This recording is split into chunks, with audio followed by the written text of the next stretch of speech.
안녕하십니까? 배팅 부동산 해당 땅에 묘가 있고 불법 건축물 설치된 농지, 농지증 발급 가능하다 진행하도록 하겠습니다. 간만에 굉장히 오랜만에 농지 관련 희소식이 있습니다. 경자유전 지금 대한민국에서 규제를 하고 있는 규제를 강력하게 더 강력하게 하고 있는 유일한 부동산이 농지죠. 경자유전 너무 빡빡하게 관리를 합니다. 불만이 많으실 텐데 단비가 왔습니다. 대세에 영향을 미치지는 않겠지만 그래도 단비는 단비 맞습니다. 즐거운 소식, 희소식입니다. 유시스 농지 불법 전용 방임한 보성군 복구 책임도 떠넘겨 법원 제동 걸었다. 요 뉴스인데 요거는 기억을 해둘 필요가 있습니다. 2023년 9월 20일 뉴스 대법원 판례가 아니기 때문에 찾기가 어렵죠. 요거 찾기가 어려울 겁니다. 그러니까 요 기사라도 기억을 해 두시는 게 좋을 것 같습니다. 일단은 상황을 보겠습니다. 지금 보시면 해당 물건인데 농지가 몇 필지 있습니다. 농지가 몇 필지 있는데 그 중에서 굉장히 협소한 부분에 불법 건축물이 하나가 있고 그리고 묘가 하나가 있습니다. 이러한 경우에 어떻게 되는가? 거기에 대한 일종의 판례라고 볼 수 있는데 기사를 봅니다. 경매로 낙찰받은 토지에 불법 건축물이 있다는 이유로 농지 취득 자격을 불허한 지자체 처분은 위법이라는 행정소송 결과가 나왔다. 바꾸어 말해서 낙찰받은 토지에 불법 건축물이 있다고 해서 농지 취득 자격을, 농지증을 발급받을 수 없는 것은 아니다.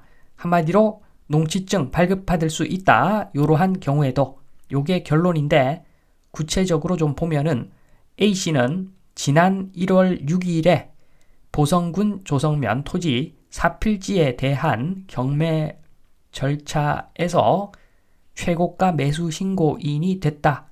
낙찰 일단 됐다. 낙찰 1순위. 그리고 나서 농지증 신청을 해서 기다렸는데 1월 25일에 반려가 되는 바람에 지금 낙찰받은 농지 소유권 이전이 안 되는 상황이 오니까 소송을 걸었다는 거죠. 조성면은 지자체는 신청 농지에 불법 건축물과 묘지가 있어서 원상 복구가 필요하다. A씨가 제출한 복구 방법, 협의 철거 절차가 구체적이지 않고 실현 가능성이 높다고 인정하기 어렵다는 이유로 농지증 반려 이렇게 했다고 합니다. 그런데 잘 아시겠지만 지금 낙찰받은 것도 아닌데 계획서가 제대로 나올 리가 없죠. 당연히 계획서는 부실할 수밖에 없습니다. 그래서 재판부는 이 부분을 파고든 거죠. 재판부는 이 사건 토지는 과수원으로 활용되는 농지고 불법 건축물은 굉장히 협소한 구간이다. A씨는 토지에서 키위 등을 재배할 예정이다. 충분히 농사 지을 수 있다. 토지와 불법 건축물 위치 형태를 고려해도 원상복구 여부와 관계없이 토지 대부분을 농지로 사용하는데 특별한 어려움이 없다고 봤다. 요게 하이라이트라고 볼 수 있습니다. 요거는 기억을 해 두실 필요가 있죠. 이어 경매로 농지를 낙찰받은 사람은 농지 소유권을 취득하기 전에 농지로 원상복구를 할 수 있는 법적 권한이 없기 때문에 기존 소유자가 원상복구하기를 기대하는 외에는 별다른 조치를 취하기가 어렵다.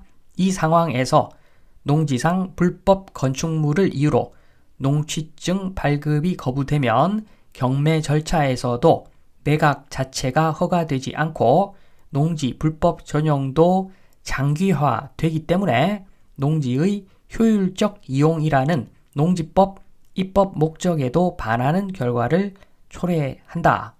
이렇게 이야기했고, 아울러 조성면은 농지의 불법 전용을 단속해서 농지의 현상을 유지 관리할 책임이 있는데, 조성면이 불법 전용에 책임이 없는 경매 절차 최고가 매수 신고인인 A씨에게 농지증 발급을 거부한 것은 책임을 떠넘기는 것으로 부당하다 라고 했다고 합니다.